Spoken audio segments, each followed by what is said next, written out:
The massive alien ship appeared suddenly above Earth on a Tuesday morning. It was 5 miles long and shaped like a perfect silver oval. Smaller ships, each the size of a small town, surrounded it. The world watched in awe and fear as the fleet took position in Earth's orbit.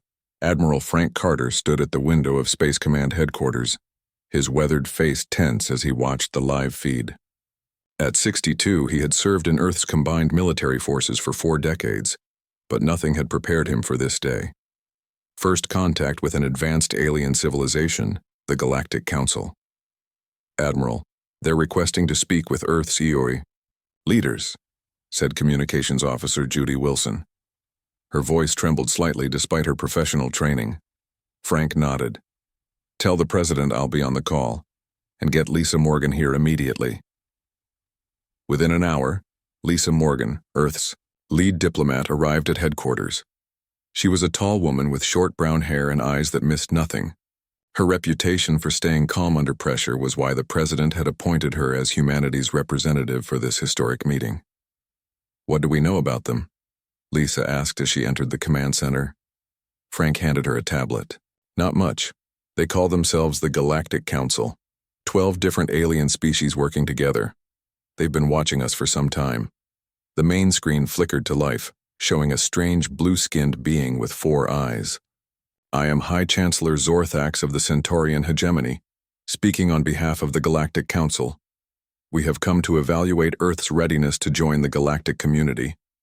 President Paul Green appeared on a separate screen from the White House. "We welcome you, High Chancellor. I'm President Green of the United States, currently serving as head of the United Earth Alliance." The alien's upper eyes blinked. "Your planet has achieved faster-than-light travel recently. This automatically qualifies you for evaluation. We request a demonstration of your defensive capabilities." Lisa Morgan stepped forward. "High Chancellor, we would be pleased to show you our defense systems. Perhaps we could arrange a controlled demonstration?" "Yes," the alien said. "We will send representatives to observe. Prepare your presentation for tomorrow." After the transmission ended, President Green turned to Frank and Lisa. "What are we dealing with here?" Frank's face was grim. "They're testing us, sir, seeing if we're worth their time or easy to conquer. Then we need to be careful about what we show them," Lisa said. The next day, a delegation of 7 different alien species arrived at Earth's orbital defense platform. Each alien looked completely different from the others. Some had tentacles, others multiple limbs, and one appeared to be made of living crystal. Frank and Lisa led them through the station. The alien called Gravik, who resembled a tall insect with 4 arms, seemed particularly interested in Earth's missile defense systems. "These are your primary weapons?" Gravik asked, mandibles clicking as he studied the launch tubes. "One of many systems we've developed," Frank explained, keeping his voice neutral. A red-scaled alien named Vex snorted, a sound like steam escaping. "Primitive chemical propulsion? We expected more from a species that achieved faster-than-light travel." Lisa noticed Frank's jaw tighten. "We found these systems reliable," she said smoothly. "We value reliability over flash." The alien made of crystal, who called himself Luminor, moved closer to the control panel. "Your targeting systems use radio waves? Most species abandon such technology once they discover quantum entanglement." "We work with what we know," Frank replied. The tour continued through Earth's various defense platforms. With each demonstration, the aliens seemed less impressed. They whispered among themselves in languages Earth's translators couldn't decipher, but their body language was clear. They found Earth's technology amusing at best. Finally, they gathered in the station's conference room. High Chancellor Zorthax appeared on the main screen, his 4 eyes blinking in different patterns. "We have reviewed your defensive capabilities," the Chancellor said. "They are inadequate by Council standards." A purple-skinned alien with long tendrils growing from its head laughed openly. "These humans still rely on physical projectiles. Even the Crawl abandoned such methods 10,000 years ago." Frank stepped forward. "With respect, our systems have protected Earth effectively." Against what? Asked Gravik. You've never faced a true interstellar threat. Lisa raised her hand to speak. High Chancellor, we understand our technology may seem basic compared to yours. Earth has focused on peaceful exploration rather than military might. Perhaps instead of dismissal, this could be an opportunity for cultural exchange. The aliens conferred among themselves. After several minutes, Zorthax spoke again. The Council has two options for emerging worlds: full membership or protectorate status. Your defenses do not qualify you for membership. What does protectorate status mean? Lisa asked, though she already suspected the answer. You would receive our protection in exchange for resources and limited self-governance, said the crystal being Luminor. Frank's hands clenched behind his back, but his face remained neutral. And if we decline? The room grew silent. Then Vex, the red-scaled alien, spoke bluntly. Unaligned worlds eventually become targets. Lisa saw the threat for what it was. Perhaps there's a third option. A probationary period where we can improve our defenses to meet your standards? The alien seemed surprised by the suggestion. After another conference, Zorthax nodded. Unusual but acceptable. You have one standard galactic month, approximately 40 Earth days, to improve your defensive capabilities. The Council will remain in your system, orbiting your gas giant Jupiter to observe your progress, added Gravik. After the aliens departed, President Green called an emergency meeting with Earth's top military leaders. Frank and Lisa joined. 12 generals and admirals from around the world in the underground war room beneath Geneva. They're planning to conquer us, said General Maria Santos of Brazil. Their evaluation is just a formality. I agree, Frank said. They laughed at our defenses. They think we're easy prey. Lisa looked at the faces around the table. But did you notice? They were surprised when I suggested a third option. They expected us to either submit or fight, President. Green turned to a quiet man sitting at the far end of the table. Professor King, your assessment? The professor adjusted his glasses. They're overconfident. They showed us exactly what they expected to see, primitives with basic technology. Frank smiled for the first time that day. Then they saw exactly what we wanted them to see. Should we activate Protocol Omega? Asked Admiral Wu of the Chinese Space Force. President Green looked at each person in the room before nodding slowly. Yes, it's time to show the Galactic Council why they shouldn't have laughed at Earth's defenses. As the meeting ended, Frank and Lisa walked together toward the elevator. 40 days, Lisa said quietly. Frank nodded. 40 days until they learn. Their mistake. Let's hope they're quick learners. And if they're not? Lisa asked. Frank's eyes hardened. Then they'll face the consequences. The Galactic Council's massive ships hovered near Jupiter, their sensors constantly watching Earth. On their command ship, High Chancellor Zorthax reviewed the data with his advisors. The humans are moving equipment to their moon, said Gravik, pointing at the screen. Primitive missiles and radar systems. Vex, the red-scaled alien, made a dismissive gesture. They think bigger weapons will impress us. They still don't understand true power. Should we be concerned? Asked a newer council member, a gas-based being contained in a floating orb. About the humans? Luminor's crystal body chimed softly with laughter. No. Our scans show nothing beyond what we've already seen. They're simply making more of the same outdated technology. Back on Earth, a very different conversation was taking place. Deep beneath the Rocky Mountains, in a facility that didn't officially exist, Defense Secretary Alan Brooks met with Chief Engineer Olivia Grant.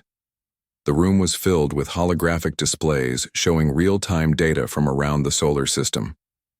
The Council ships are exactly where we want them, Alan said, his fingers moving through the hologram of Jupiter. Their sensors are focused on our moon bases and orbital platforms. Olivia nodded, her gray eyes reflecting the blue light of the displays. Perfect. That means Project Lighthouse is still invisible to them. She walked to another display showing tiny dots spread throughout the solar system. The quantum network is ready. 20,000 satellites, each smaller than a coffee cup, all perfectly hidden. And Atlas? Alan asked. Olivia smiled and tapped a command into her wristband. The center of the room lit up with a glowing blue sphere. Atlas, status report. A calm, gender-neutral voice filled the room. All systems operational, Engineer Grant. Quantum entanglement network at 100% efficiency. Defense grid ready for activation on your command. Alan looked impressed. And they can't detect any of this. That's the beauty of it, Olivia said. The satellites use quantum entanglement for communication. There are no signals to intercept, no energy signatures to detect. As far as the Council is concerned, they're just looking at empty space. On the moon, Admiral Frank Carter supervised the very visible installation of missile platforms. Council observers watched from a short distance away, making no effort to hide their amusement. Your species has 40 Earth days remaining, said the observer named Gravik. These improvements seem minimal. Frank nodded respectfully. We're doing what we can with our limited technology. Perhaps you should consider accepting protectorate status, Gravik suggested. The Council could provide defense technology far beyond your current capabilities. In exchange for what? Frank asked, keeping his voice casual. Resources, mainly. Your planet has abundant water, rare minerals, and biological diversity. The Council values such things. Frank looked at the barren lunar landscape. I'll pass your suggestion to our leaders. Later that day, Lisa Morgan received a visitor at the United Earth Alliance headquarters in Geneva. The alien named Luminor had requested a private meeting. Your diplomatic skills are impressive, Luminor said, his crystalline body refracting light across the room. Most emerging species react with fear or aggression when faced with the Council's power. Lisa offered a polite smile. Humans have a long history of adapting to new situations. Indeed. That is why I've come to offer some unofficial advice. Luminor's voice lowered. Some Council members see Earth as merely a resource to be claimed. They have no intention of accepting you as equals, regardless of your defensive improvements. Are you suggesting the evaluation is a sham? Lisa asked. I'm suggesting you consider your options carefully. Earth could benefit greatly from having allies within the Council. Lisa understood the implied offer. I appreciate your candor, Luminor. I'll discuss this with our leadership. After Luminor left, Lisa immediately contacted Frank and Alan. They're trying to divide us, offering special deals to see if we'll turn on each other. Classic colonization tactic, Alan replied over the secure line. How many similar offers have you received? 3 so far, Lisa said, each promising special treatment in exchange for compliance. Frank's voice was grim.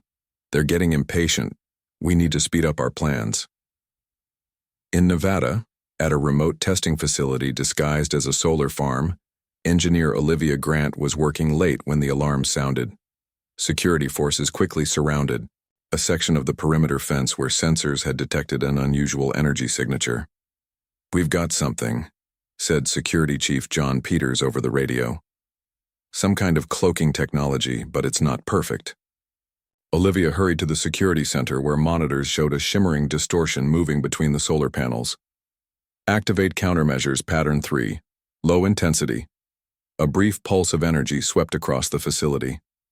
The shimmering distortion suddenly became visible, a tall, thin alien with mottled gray skin. It froze, then tried to run. Don't damage it, Olivia ordered as security closed in.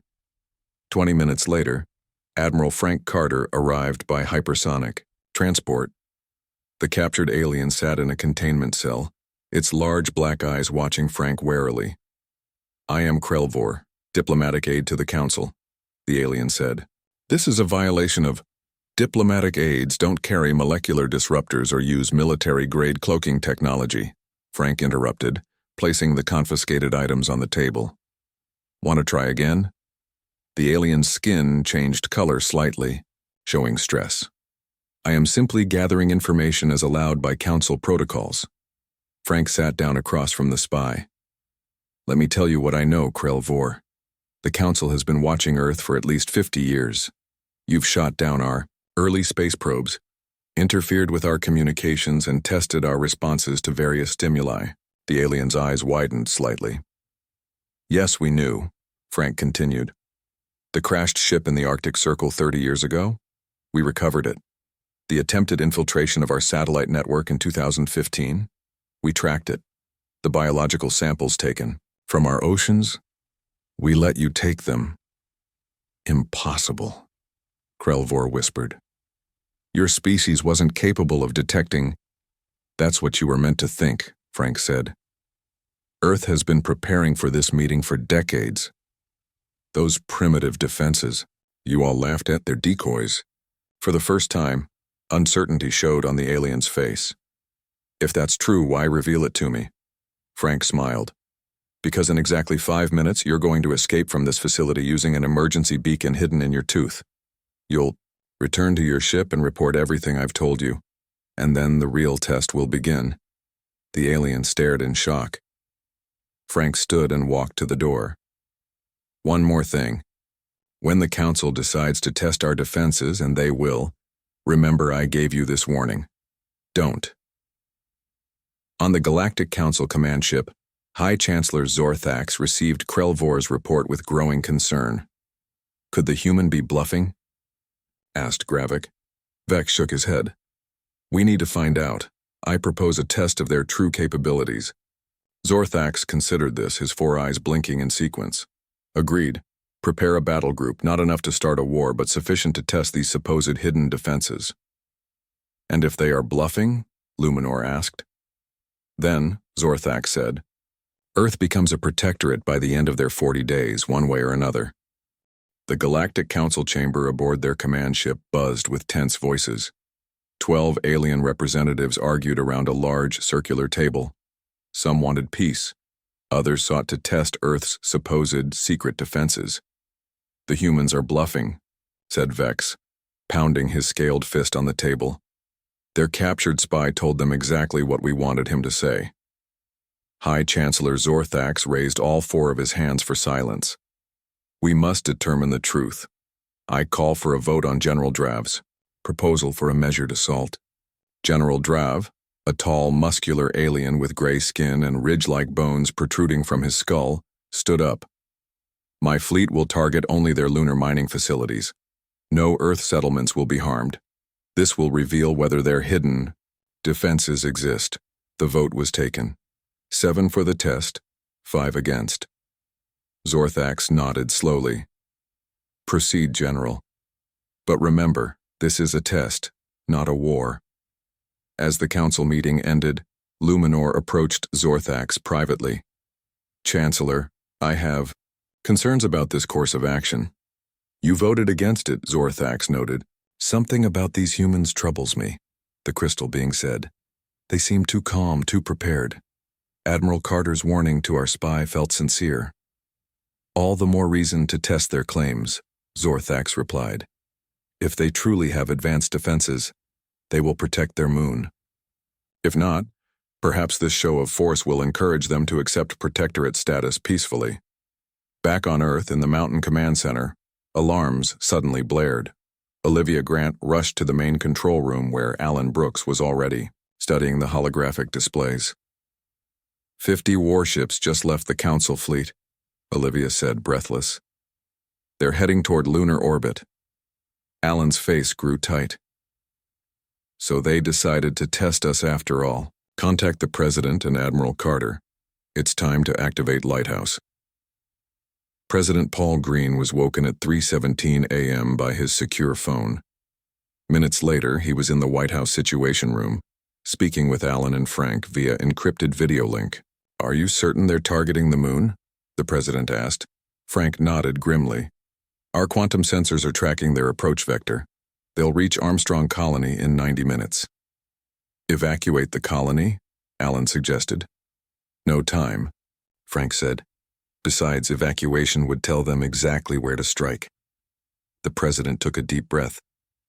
I'm authorizing deterrent protocol. How much should we reveal? Frank considered this. Enough to make them reconsider, but not everything. Level 2 response. Agreed, said President Green. God help us all. On the lunar surface, the 5,000 inhabitants of Armstrong Colony went about their normal routines, unaware of the approaching threat. The dome-covered settlement continued mining helium-3 for Earth's fusion reactors. In lunar orbit, Captain Ben Rogers of the defense platform Luna 3 received encrypted orders. His hands trembled slightly as he opened the special command locker that had never been used outside of drills. "Attention all personnel," he announced over the station intercom. "Implement deterrent protocol level 2. This is not a drill." The crew moved with practiced efficiency, though fear showed on their faces. Captain Rogers entered his authorization code, then placed his palm on the scanner. Deep inside the station, systems that had been dormant for years hummed to life. Back, in the Mountain Command Center, Olivia activated Atlas. The AI's blue holographic form expanded to fill the center of the room. "Atlas, track alien fleet and calculate optimal defense pattern," Olivia ordered. "Working," the AI replied, its form shifting through complex patterns. 50 vessels approaching lunar orbit, weapon signatures detected. They appear to be energy-based weapons, significantly more advanced than Earth's public defense systems. "Not more advanced than what we really have," Alan muttered. "Correct," Atlas agreed. "Their systems operate on principles similar to our third-generation prototypes from 15 years ago." On the Council command ship, Zorthax and several other Council members watched as General Drav's fleet approached Earth's moon. "No reaction from the humans yet," Gravik observed. "Perhaps they haven't detected us." "They've detected us," Luminor said quietly. "They're waiting." General Drav's face appeared on the main screen. "We are in position, commencing demonstration firing in 30 seconds. Zorthax leaned forward. "Remember, General, target only the mining equipment. No colonists are to be harmed." "Of course, Chancellor," Drav replied with a small bow. "This is merely a demonstration." The seconds counted down. On the screen, they could see the warships moving into position around the moon, their weapons ports opening. "Firing," announced General Drav. Nothing happened. Drav looked confused. "Firing," he repeated. Again, nothing happened. "Report," he demanded of his weapons officer. Before the officer could respond, every light on Drav's ship flickered and died. Emergency lighting came on, bathing the bridge in red.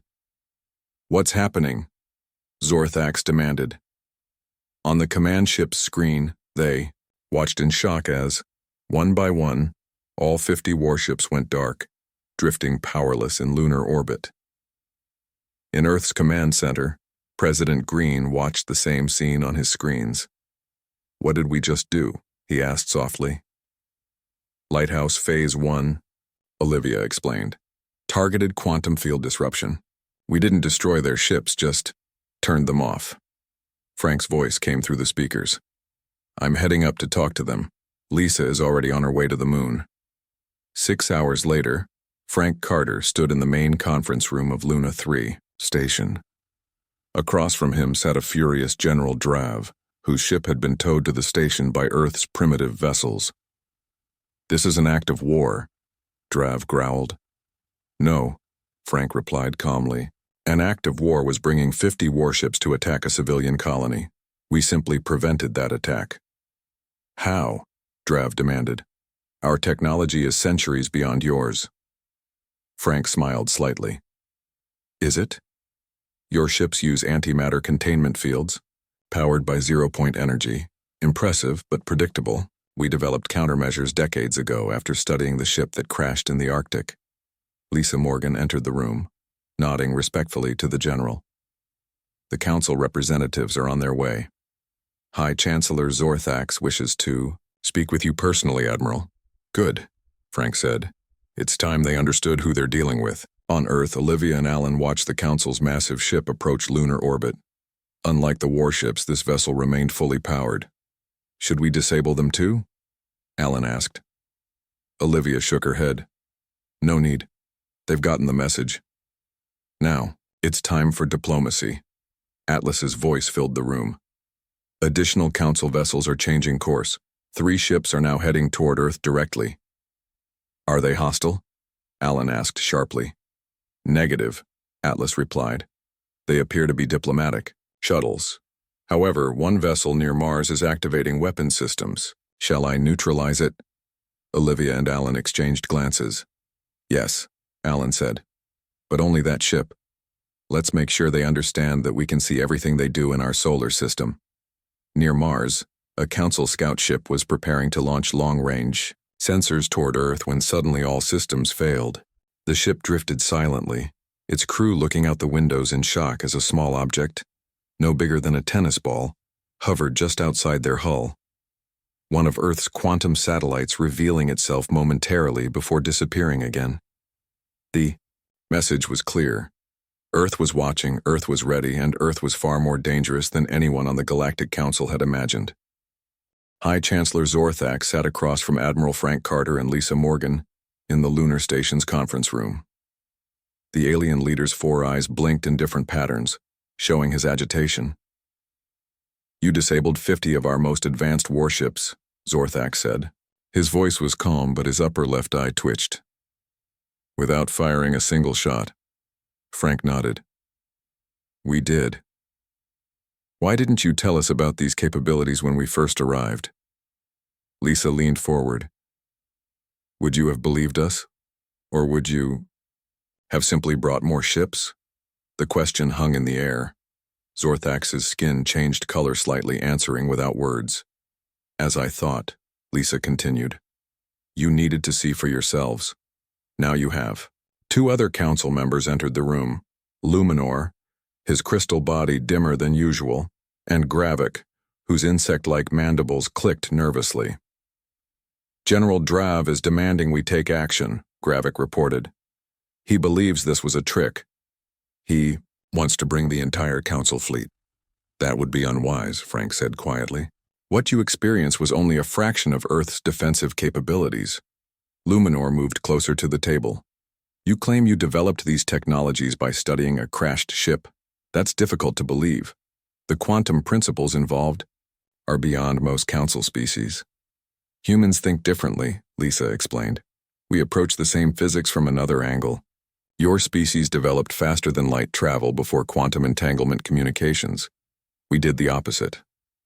On the other side of the moon, hidden from the discussions, 2 council warships that had drifted out of lunar orbit were gradually regaining power. Their systems had rebooted after the quantum disruption faded. The captains of these vessels, loyal to General Drav, communicated secretly. The humans have revealed their trick, said Captain Morden of the warship Fist of Justice. They can disable our ships, but the effect is temporary. Agreed, replied Captain Vorn of the destroyer Swift Strike. We should attack Earth directly, show them we cannot be intimidated. Their damaged ships turned slowly toward the blue-green planet hanging in the blackness of space. Inside Earth's Mountain Command Center, Atlas alerted Olivia and Alan to the new threat. 2 council vessels have regained partial power, the AI reported. They are on course to Earth, weapons charging. Their power signatures suggest they are attempting to mask their approach. Alan frowned at the holographic display. They think we can't see them? Their stealth technology would work against conventional sensors, Olivia said, but not against our quantum network. Options? Alan asked. Atlas's blue form shifted, showing multiple scenarios. We could disable them again with Lighthouse, destroy them with kinetic weapons, or allow planetary defense systems to handle the threat. Alan considered this. Let the planetary defense grid handle it. Level 3 response. It's time to show them what Earth can really do. In New York City, people went about their day unaware of the drama unfolding above them. In Central Park, children played while adults enjoyed the warm spring sunshine. None of them noticed the slight shimmer in the air as hidden defense systems activated. High above, Captain Morden's ship approached Earth, its weapons primed. Target their largest city, he ordered. A demonstration of our own. His weapons officer hesitated. Sir, our sensors detect no defense platforms. Of course not. Their defenses are hidden like the ones that disabled us, but they can't protect everything. Fire, The warship's main cannon discharged, sending a powerful energy beam toward New York City. For a split second, the beam sped toward Earth, then vanished. What happened? Morden demanded. Before anyone could answer, dozens of small objects appeared around his ship. Each was a silver sphere no bigger than a baseball. They began to pulse with blue light. "Evasive maneuvers," Morden shouted. "Too late." The spheres released synchronized energy pulses. Instead of damaging the ship, they created a precise gravity field that pushed the vessel away from Earth, spinning it like a top. On the second ship, Captain Vorn watched in horror as Morden's vessel was effortlessly tossed aside. "Continue attack run," he ordered. "Different target." The swift strike adjusted course, aiming for a smaller city on the coast. Its weapons charged, ready to fire, when suddenly the ship shuddered violently. "What was that?" Vorn asked. "His science." Officer stared at the sensor readings in disbelief. "Something is altering our mass. We're getting lighter."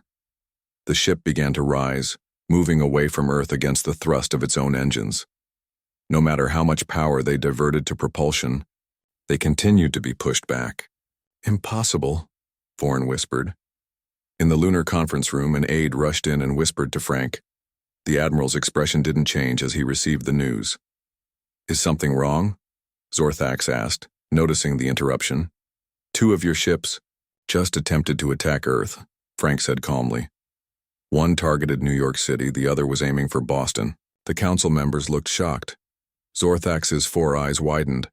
"I gave no such order." "We know," Lisa said. "General Drav's captains acted on their own. Both attacks were prevented. No one was harmed, including your crews." "How?" Gravik asked. Frank gestured to a screen on the wall, which activated to show both warships being gently but firmly pushed out toward Mars by invisible forces. "Gravity manipulation," Frank explained. "We don't need to destroy ships that enter our space.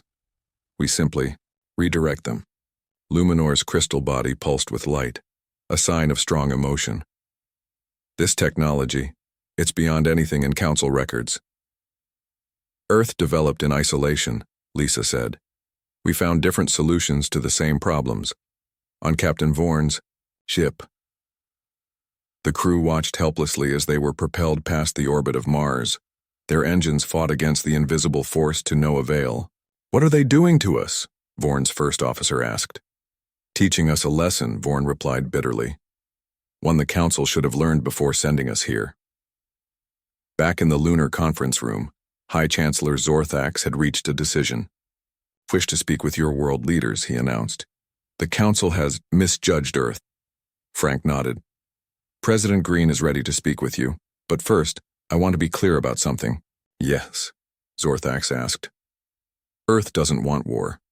We developed these defenses to protect our world, not to threaten others. All we ask is to be treated as equals." Zorthax was silent for a long moment. 50,000 years, he finally said. "That's how long the Council has existed. In all that time, we've never encountered a species that could do what yours has done today. Is that a problem?" Lisa asked cautiously. "No," Zorthax said, his voice thoughtful. "It's an opportunity. The Council has grown complacent. Perhaps we needed this reminder that the universe still has surprises."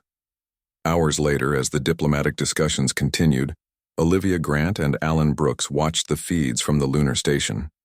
Atlas monitored the rest of the Council fleet, which remained near Jupiter, making no aggressive moves. "They're starting to understand," Alan said. Olivia smiled slightly. "About time. But they still don't know everything." Alan glanced at her. "You mean the Phase 2 systems?" "And Phase 3, Olivia replied. "Some secrets are worth keeping, even from new friends." In the vast darkness beyond Neptune, silent and invisible, the real strength of Earth's defenses waited, just in case. The lesson hadn't been learned well enough. 1 week after the failed attack on Earth, the Galactic Council's main chamber was filled to capacity. Representatives from all 12 member species had gathered to hear Admiral Frank Carter explain how humanity had developed such advanced technology without being detected. Frank stood at the center of the chamber with Lisa Morgan beside him. They looked small, surrounded by the diverse alien forms, but they showed no fear. For over a century, we've known we weren't alone in the universe, Frank began. In 1947, a scout ship crashed in a place called Roswell. In 1967, another ship crashed in the Arctic. By studying these vessels, we learned about faster-than-light travel, antimatter containment, and quantum physics. High Chancellor Zorthax leaned forward. Yet you kept your knowledge hidden. Why? History, Lisa explained. On Earth, when technologically advanced cultures met less advanced ones, the results were often tragic. We didn't want to be on the wrong side of that equation. Murmurs spread through the chamber. Frank continued his explanation. We detected your observation satellites decades ago. Rather than destroy them, we fed them carefully selected information. We wanted the galaxy to see Earth as harmless until we were ready. Ready for what? Asked Gravik, his mandibles clicking nervously. Ready to meet you as equals, Lisa said. Not as subjects or conquests.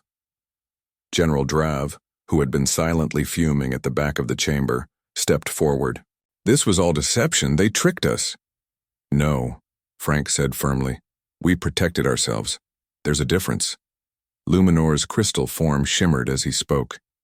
I find it remarkable that humanity developed quantum entanglement communication before achieving routine space travel. Even the oldest council species discovered these principles in the reverse order. Humans think differently, Lisa said. We saw problems from another angle. When our scientists discovered quantum entanglement, Frank added, they immediately recognized its potential. No signals to intercept, no way to jam communications, perfect information security. Vex, who had been one of the most dismissive council members, now looked thoughtful. And from this, you built your Lighthouse defense system? Frank nodded. Lighthouse is a network of small satellites using targeted quantum disruption. It doesn't destroy ships, it simply prevents energy systems from functioning properly. And the gravity manipulation? Zorthax asked. A more recent development, Frank admitted. We call it the anchor system. It creates precise gravity fields that can move objects without damaging them. The council chamber grew quiet as the implications sank in. Then a new voice spoke. A blue-skinned alien who had not yet participated in the discussions. I represent the Altaran Science Academy, she said. We would be very interested in exchanging scientific knowledge with Earth. As would the Proxyman Engineering Guild, added another alien. One by one, council members who had previously laughed at Earth's supposed primitive technology now expressed interest in cooperation and exchange. General Drav watched with growing anger as his influence visibly diminished.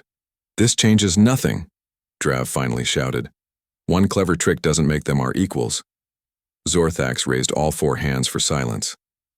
General Drav, Earth has demonstrated not only advanced technology but also restraint. They could have destroyed your ships, but chose not to harm anyone. That shows wisdom as well as strength. Back on Earth, President Paul Green addressed the United Nations General Assembly. Representatives from every nation watched as he explained the historic meeting with the Galactic Council. For generations we prepared in secret, President Green said. Scientists from every nation contributed to Project Lighthouse. Engineers from countries once at war with each other worked side by side to build our defenses. Our greatest achievement wasn't the technology, it was our unity. Around the world, people watched the speech on screens large and small. In the Mountain Command Center, Alan Brooks and Olivia Grant stood with the Atlas interface monitoring the Council fleet that still orbited Jupiter. They're recalling their ships, Alan noted as the holographic display showed Council vessels preparing for departure.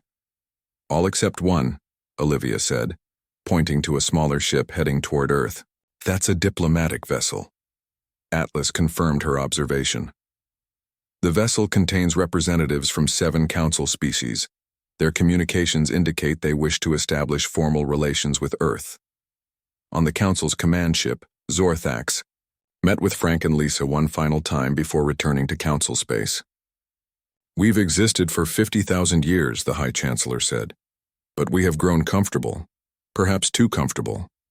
Your species has reminded us that there are still new ideas to discover. What happens now? Lisa asked.